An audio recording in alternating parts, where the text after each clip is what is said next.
Une mère a perdu 7 enfants après les bombardements à la drone à Masisi Centre par le gouvernement central de Kinshasa. Ces derniers, tous des civils, comme vous savez, qui ont perdu la vie dans ces bombardements, qui jusqu'à présent, je suis en train de me poser la question, les Congolais sont vraiment concentrés sur Maduro et qu'ils ont à leur côté, dans leur propre pays, des drones qui ont abattu des civils, mais ils n'en parlent pas. Puisque seulement on ne veut pas sortir l'information comme c'est Saint Félix qui a commis ces choses. Alors, qu'est-ce qui se passe sur les lignes de front? Au finish, Félix a-t-il vraiment claqué la porte de droit ou comment? Et s'il a claqué la porte de droit, que sera la suite? Nous analysons ensemble ces choses et nous vous demandons de liker, de partager et de rester connectés. Nous, c'est Analysons Congo. Aujourd'hui, nous sommes le 5 janvier 2026. Nous vous demandons encore une seconde fois de vraiment liker, de partager et de nous suivre un peu partout. Suivez-nous en boucle, Facebook, YouTube, TikTok, ainsi que même sur Twitter. Alors, il y a un témoignage que j'ai écouté, que j'aimerais aussi que vous écoutiez ce témoignage.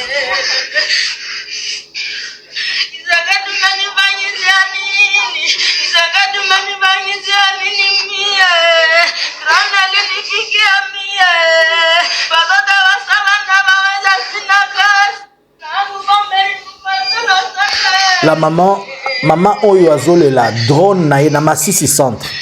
Drone ya FRDC. Azole la kombo Félix. Drone et boumi bananaye 7 d'un seul coup. 7 mamans qui sont en train de pleurer. Les drones de la FRDC ont donné ces 7 enfants à Masisi Centre. Le 3 janvier 2026. À Masisi Centre, si je m'abuse pas, c'est entre le 2 et le 3, 7 mamans qui pleurent. Elle a perdu 7 enfants. Donc, elle a 7 cercueils à enterrer. Le drone qui devait abattre le M23 sont descendus dans sa maison, comme vous le savez. Nous sommes là à Masisi Centre. Une maman vient de perdre 7 enfants. Parmi les 30 personnes qui ont été tuées par drone, celle-là, elle a perdu 7. Bananaye Sambo. 1, 2, 3, 4, 5, 6, 7. 1, 2, 3, 4, 5, 6, 7. Naebi bokyo kamawate pour basa aza mutu ya IDPST. Pour aza machi ya mumenote bokyo yo kangote. Mais mets-toi à sa place, avoir 7 cercueils. Si c'était à l'époque de Kabila, on allait dire que Kabila, il est rwandais, azoboma ba congolais. Si ko Félix azobikisa ba congolais. 7 cercueils. Je connais un ami de longue date qui a perdu sa fille et dont je vais vous montrer, je vais vous donner les photos, je vais vous donner les noms même de la personne, puisque cette histoire de Masisi, on est en train de faire semblant de ça. Tout le monde est concentré sur Maduro, comme si Maduro était de Kinshasa, il était d'où? Et comment on appelle Batumusu Bazo Finganga Awa, Longwa Kuna Rwandais, alors que nous sommes en train de parler de Moutou. Maman Moko Abungisi Bana 7, Bangonyo Sobana Mike 7, Ata Moko Tazalaki Soda. Parmi tous les enfants qui sont morts, il n'y a pas eu de soldats, il n'y a pas eu de militaires, il n'y a personne qui était au front. Elle vient de perdre 7 enfants. Et jusqu'à présent, tout le monde ne parle pas, ni RFI, ni France 24, ni TV5, ni CNN, puisqu'on a acheté leur silence. Et à Kinshasa, on misèle tout le monde avec votre famille, je ne sais pas, machin que vous avez comme un système de communication ou quoi. Votre Mouyaya qui parle du poison rwandais là, lui le poison de l'IDPS, Mouyaya le poison, lui il appelle les autres poisons rwandais. Moi aussi je l'appelle poison de Félix, le poison de Félix là, qui est là pour empoisonner la jeunesse congolaise, Mouyaya. Il ne peut pas parler de ces choses. On ne dira pas ça. Si c'était seulement un éclat de bombe qui avait raté quelque part, le monde et le ciel tout entier devaient tomber. Et pendant ce temps, tous les Congolais sont concentrés sur Maduro. Tout le monde est en train de parler de Maduro. Et on oublie les problèmes qui sont ici, et les problèmes que nous avons. Ce sont des drones FARDC qui ont reçu l'ordre de Félix d'aller bombarder là où se trouvent les civils. Mais jusqu'à présent, personne ne veut même toucher ce sujet de ces drones. Tout le monde est en train de nous amener. Les prochains, c'est Kagame. Félix va arrêter, mais Kagame. Il n'a même pas la force de stopper les Koulouna, les forces du progrès. C'est Kagame que vous êtes en train de lui demander d'aller chercher. Il ne peut pas que la Félix, Bola Mouté, Bolingika Koufa. Depuis le bas escarmouche, article nango kuna akokata ko justifier ngote comment et ceux qui vont tenir escarmouche comment ka ko sekalogo a mutakwe na vélo, mais c'est celui-là que vous êtes en train de demander de venir à aller je ne sais faire quoi. Soyez un peu raisonnable. Revenons et parlons un peu de ces choses. Selon les informations à notre possession, les affrontements qu'il y avait le week-end au niveau de Massissi, les positions que l'AFC avait pu récupérer entre les mains des FARDC, on nous dit que les FARDC ont bâti retraite jusqu'à dans le Walikale. De l'autre côté, du front Sud, les affrontements qui s'est déroulés et qui sont en train de se dérouler tout autour d'Ouvira n'ont jamais jusque-là pénétré à Ouvira. Nous avons appris que Makanaki était blessé. Et il était blessé à la main. Et Makanaki avait besoin, il a cherché à partir de Baraka, aller se faire soigner au Burundi. Mais le ministère de Défense de Burundi, le Burundi a dit qu'il ne peut pas recevoir sur son sol les Wazalendo et surtout les Wazalendo blessés. Naïf Sarabino Bakangela Wazalendo porte Bondimanga.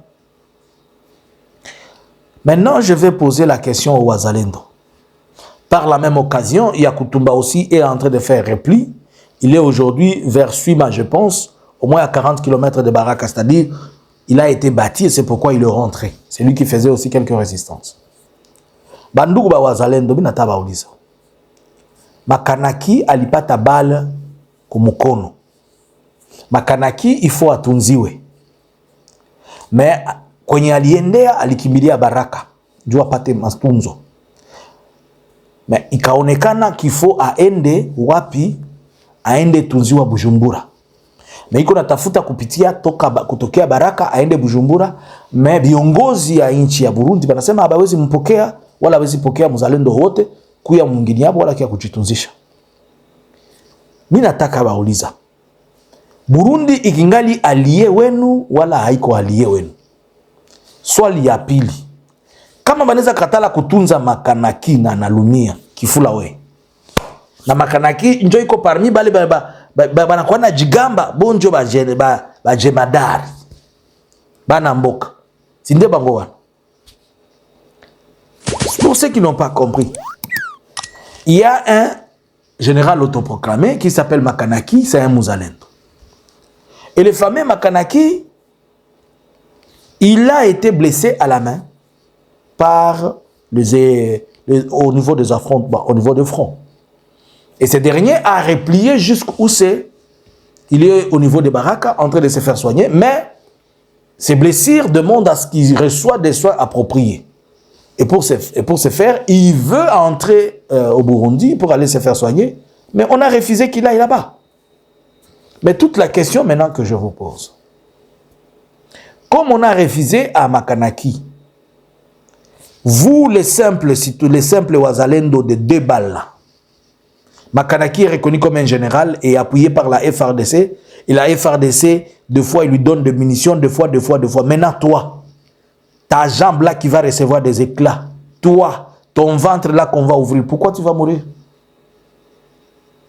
Pourquoi tu vas mourir? Deuxième question. Le Burundi est toujours allié. Ça fait 3 éléments qui me poussent à me poser des questions sur le Burundi. L'AFC Bar M23 a pris, je pense, il doit avoir au moins toute une brigade de Burundais qui sont prises comme des prisonniers. Et la réponse du Burundi, quand on lui demande de récupérer ses soldats, le Burundi dit ils doivent rester là, ils sont comme d'autres soldats. Le Burundi refuse ses propres militaires sur son sol de le recevoir. Le Burundi a dit au gouvernement congolais qu'il voulait organiser des réunions pour planifier les opérations dans le Sud Kivu, vers Uvira. Le Burundi a refusé. Il a dit tout le monde qui veut faire les réunions, qu'il aille le faire chez lui, pas au Burundi. Le Burundi refuse l'entrée des troupes de Wazalendo sur son territoire. Le Burundi refuse d'ouvrir les frontières pour les Congolais qui sont au Congo de retourner, alors que le droit de retour est régi par des conventions internationales et que chaque réfugié, sur base de volontariat, peut rentrer. Mais quand les réfugiés congolais veulent rentrer, le Burundi les refuse, ils ferment la frontière et les autres sont tués par les troupes burundaises, la police burundaise et l'armée, vers les frontières. Qu'est-ce que vous comprenez de cette attitude du Burundi? Le Burundi a dit que les frontières s'ouvriront simultanément lorsque le Rwanda va aussi ouvrir les frontières. Alors que le Burundi, il est le premier à être victime et le premier à souffrir de cette situation. N'êtes-vous pas en train de voir que l'attitude du Burundi, c'est pour s'approprier du conflit et régionaliser ses problèmes? Est-ce que vous n'avez pas compris? Dans l'entretemps, il refuse de prendre ses militaires. Presque une brigade, je pense. Même au moment où je vous parle, il y a beaucoup de troupes qui ont été faites, qui ont été prises par l'AFC M23. Et le Burundi ne veut pas récupérer ces militaires-là. Qu'est-ce que vous pensez de ça? Réfléchissons ensemble. Est-ce que le Burundi veut vraiment la paix ou bien le Burundi veut aller vers la guerre? Le Burundi n'est pas celui qui est en train d'encourager Félix dans cette démarche de faire la guerre. Alors que déjà, il a des troupes sur le territoire congolais qu'il ne veut pas récupérer. Quelle est la morale qu'il donne à d'autres troupes? Qu'est-ce qui se cache dans les comportements de Ndayishimiye? Nous avons appris que l'AFC M23 est en train de former encore presque 5500 militaires qui sont presque à terme. Nous attendons peut-être, on espère, que peut-être pour le mois d'ici la fin de ce mois ou début février, on peut encore avoir 10 000 ou 5 000 militaires qui vont sortir de camps de formation. Et vous savez que lorsqu'ils sortent les militaires de camps de formation, c'est pour les amener vers les lignes de front. Voyons voir comment les choses vont aller avec ce que le gouvernement de Kinshasa continue à appeler des pantas.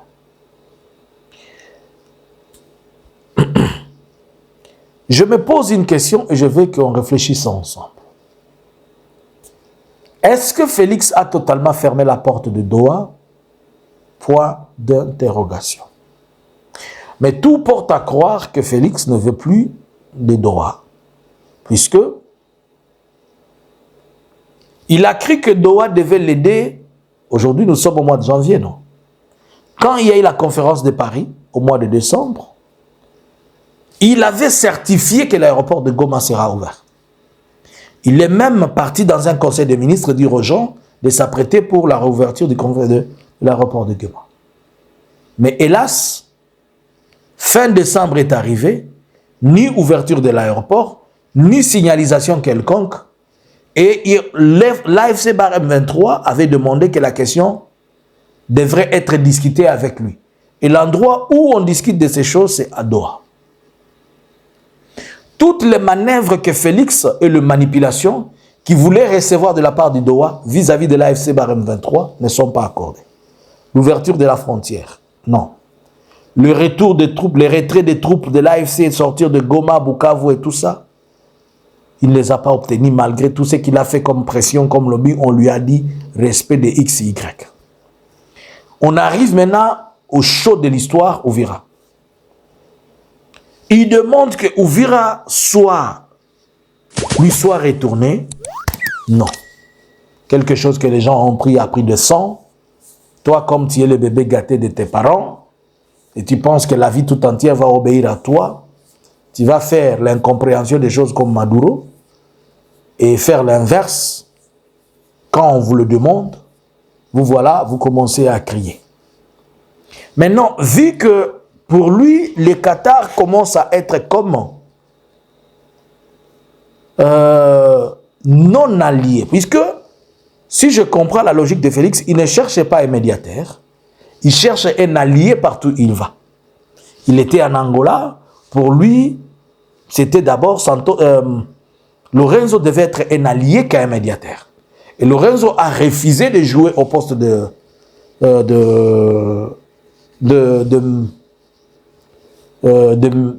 d'allié, il a été médiateur. Et vous savez ce que cela a produit? Il a fui la nuit, il est parti au Qatar. Arrivé au Qatar, il a cru que s'il donnait au Qatar ce qu'il pense, le Qatar va lui donner aussi ce qu'il veut avoir. Mais hélas, le Qatar ne lui a rien donné. Sorry.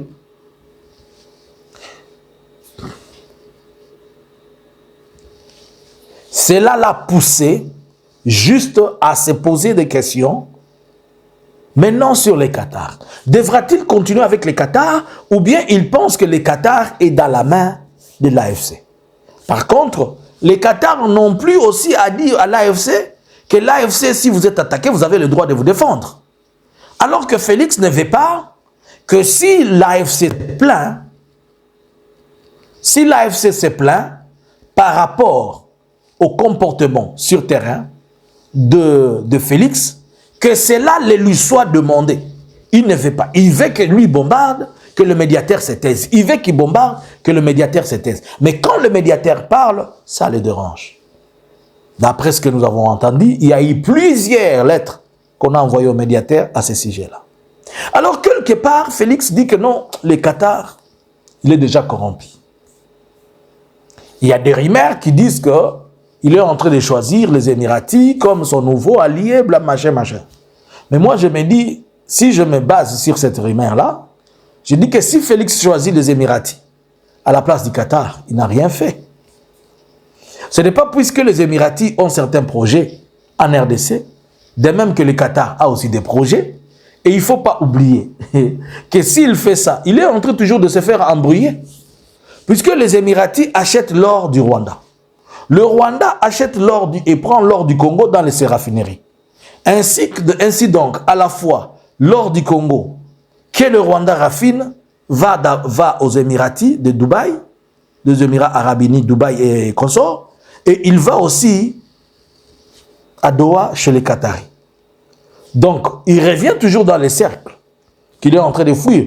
Et de l'autre côté, que ce soit les Qatars, que ce soit Dubaï, ce sont deux hubs que je peux dire que les États-Unis utilisent. Pour des questions liées à des négociations économiques et consorts, les États-Unis utilisent les Émiratis. Pour des négociations liées à tout ce qui est sécuritaire économique, notamment avec les conflits tels que les conflits de l'ancien conflit de la Syrie, les conflits de la RDC, on a envoyé là-bas. Mais s'il faut discuter des questions du conflit du Soudan, dans lesquels les États-Unis, il a envoyé ça en Iran, aux Émiratis. Donc, il ne serait qu'en train de sortir d'une porte pour entrer dans une autre. Et pendant ce temps, maintenant, en changeant tous ces médiateurs, c'est-à-dire qui est méchant? C'est toi qui deviens méchant. Tu as été avec d'abord, il ne faut pas oublier que les négociations avaient commencé avec le vieux Museveni. Et les choses n'ont pas donné. Il est parti en Angola, ça n'a pas donné. Il a appelé la SADC, ça n'a pas donné. Il a appelé l'EAC, ça n'a pas donné. Lui-même a fui Nuitama, il est parti au Qatar, ça n'a pas donné. Il est à Washington, ça n'a pas donné. Mais finalement, ton problème c'est quoi? Et tout le monde va finir par, tout le monde va comprendre. Il dit, finalement, c'est ce monsieur qui est le problème. Comment lui, partout, il va négocier? Il finit par tourner le dos et il finit par dire que ce sont les autres qui sont mauvais. Donc, si je peux comprendre ce que Félix est en train de faire, c'est gagner le temps. On le sait depuis le début. Mais là, il veut beaucoup plus gagner le temps pour empêcher l'AFC à atteindre ses objectifs dans ce qu'il est en train de penser faire. Mais je pense que l'AFC bar M23 n'est pas aussi stupide de ne pas comprendre le jeu de Félix. Et lui aussi, il en profite d'une manière ou d'une autre. Puisque ça permet à ce que l'attitude et le comportement de Félix soient visibles vis-à-vis de tout le monde. Ça autorise à ce qu'il continue à créer la confiance qu'il avait perdue dans la population en leur faisant comprendre et en entrant dans l'aspect idéologique Ça permet aussi à la population de découvrir et de se poser des questions. Est-ce que cet homme, ces gens que nous avons pris pour des méchants, sont-ils vraiment méchants ou bien c'est le gouvernement de Kinshasa qui est méchant? Aujourd'hui, tout est noir sur blanc que le gouvernement de Kinshasa est le premier méchant dans ce qui se passe. Pensez-vous que Félix va rentrer à Doha? Puisque, comme Doha ne lui donne pas la facilité d'avoir Uvira, pourra-t-il rentrer ou pas, selon vous? Bonjour, bonsoir. Analysins Congo subscribers.